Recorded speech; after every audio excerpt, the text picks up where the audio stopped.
Hello বন্ধুরা, good morning. চিকু মাম্মা ব্লগের পক্ষ থেকে তোমাদের সকলকে অনেক অনেক স্বাগত। আশা করছি তোমরা সবাই খুব খুব ভালো আছো, আর আমরা ভালোই আছি।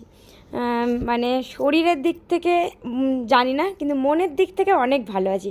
কারণ কি, আমাদের বাড়িতে তো মেয়ে হয়েছে, তোমরা সকলে জানো। তো আজকে দেখো, সকাল সকাল ভিডিওটা শুরু করিনি, একটু দেরি হয়ে গেছিলো আমার রান্না বসাতে।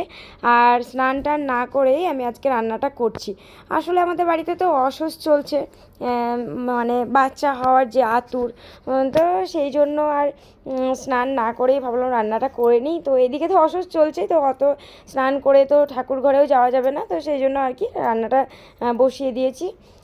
আর এদিকে দেখো, সেন্টার থেকে ওই আশা দিদিরা এসেছিলো, আর কি সোনামা ওয়েটটা, তারপরে কখন কি হয়েছিল, যা যা ওদের নিয়মকানুন আছে সেগুলো করার জন্য আর কি। আর তারপরে এদিকে দেখো, দিদা কাঁথা বানাচ্ছে। তো সোনামায়ের তো অনেক কাঁথা কাপড় এসব লাগবেই ধরো, তো সেগুলো আর কি দিদাই তৈরি করছে। আমাদের বাড়িতে তেমন একটা সবার সময়ও নেই, আর পারেও না, তো দিদা বেশ ভালো পারে, আগের দিনের মানুষ তো। আর এদিকে দেখো, সোনামায়ের ওজনটাও করে নিল এখন ঘরের ভিতরে। আর আজকে হচ্ছে সোনামায়ের 7 দিন। তো 7 দিনে আমাদের আবার ষষ্ঠী পুজো হয়।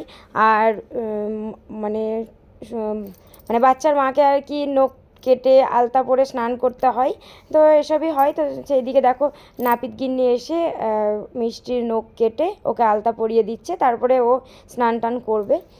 তো সেই দুপুরবেলার পরে আমি আর আসতে পারিনি, একেবারে দেখো সন্ধেবেলা। তো এখন প্রদীপ জ্বালিয়ে দিদা কাজল পেতে নিচ্ছে। আসলে আজকে ষষ্ঠী পুজো হবে সন্ধেবেলা, তাই। আর চিকু পড়া করতে করতে এসেছে, এসে ওদিকে বিস্কুট খাচ্ছে বসে বসে। আর এই যে দেখো, সন্ধ্যাবেলা মিষ্টি এখন ষষ্ঠী পেতে নিচ্ছে। আর এইটা আতুরের মধ্যে 7 দিনে ষষ্ঠী পুজোটা হয়। তো মাম্পির বেলাতেও তোমাদের সঙ্গে শেয়ার করেছিলাম, আর আমার বেলাতে তো মানে আমি গ্রামে ছিলাম, তো ওইটা তখন তো আর আমি ব্লগ করতাম না, তো তাই শেয়ার করতে পারিনি। আর তো চলো তোমাদের বলে নিই আমাদের কি কি নিয়ম আছে। তো আমাদের প্রথমে দেখো, মাটিটা লাগিয়ে দিয়েছে দেওয়ালের মধ্যে একটু লম্বা মতো করে, তারপরে 7টা দূর্বা নিয়ে ওপর দিকটাই লাগিয়ে দেবে। আর তারপরে একটা সুপরি আর 2টো কড়ি দিতে হবে, আর ওর মধ্যে হলুদ দিতে হবে, সিঁদুর দিতে হবে, আর কাজল দিতে হবে। আর তারপরে 7 রকমের ভাজা আছে, চাল ভাজা, কলাই ভাজা, এসব মিলিয়ে 7 রকমের ভাজা আছে।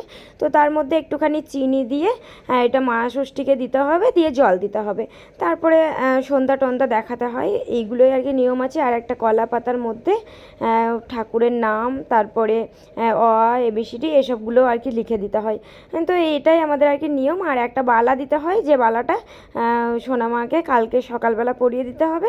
মা ষষ্ঠীকে যখন তুলে নেবে, মানে সব পুজোর যে জিনিসগুলো দেওয়া হচ্ছে সেগুলো যখন তুলে পরিষ্কার করে নেবে, তখন বালাটা সোনামাকে পরিয়ে দেবে, লোহার বালা।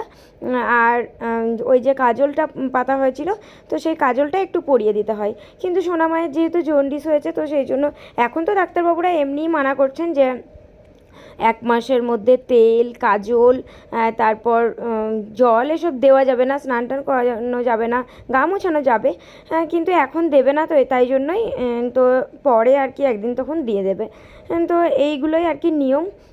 আর এই টাইমটা একটু কষ্টই হয় সবারই করতে, কারণ কি সিজার 7 দিন হয়েছে সবে মাত্র। তো 7 দিনে ওঠা বসা করা বা অতক্ষণ ধরে দাঁড়িয়ে এইসব নিয়মকানুন পালন করা একটু তো অসুবিধা হবেই।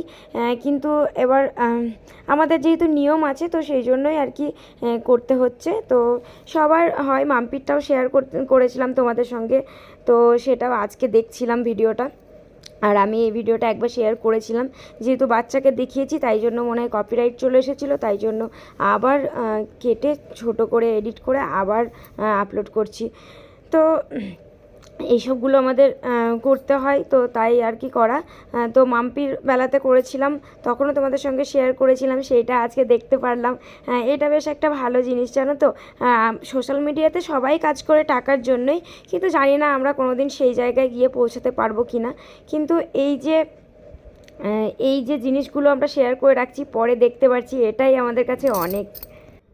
আর তারপরে দেখো, সন্ধেবেলা আজকে রান্না হচ্ছে ওই পরোটা, রুটি, আর ওইদিকে আলু ভাজা, এখানে দুটো জায়গায় রাখা আছে, একটাতে পরোটা রেখেছি, একটাতে রুটি রেখেছি, আর আলু ভাজা দেখালাম। এইদিকে করছি আমি ছোলার ডাল। তো ছোলার ডালটাকে সেদ্ধ করে নিয়েছি কুকারে।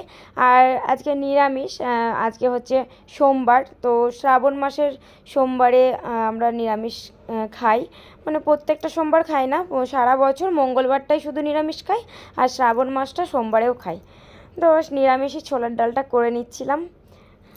আজকের মতো এতটাই বন্ধুরা, আবার দেখা হবে একটা নতুন ব্লগের সঙ্গে। ততক্ষণের জন্য তোমরা সকলে ভালো থেকো, সুস্থ থেকো, সাবধানে থেকো। টাটা।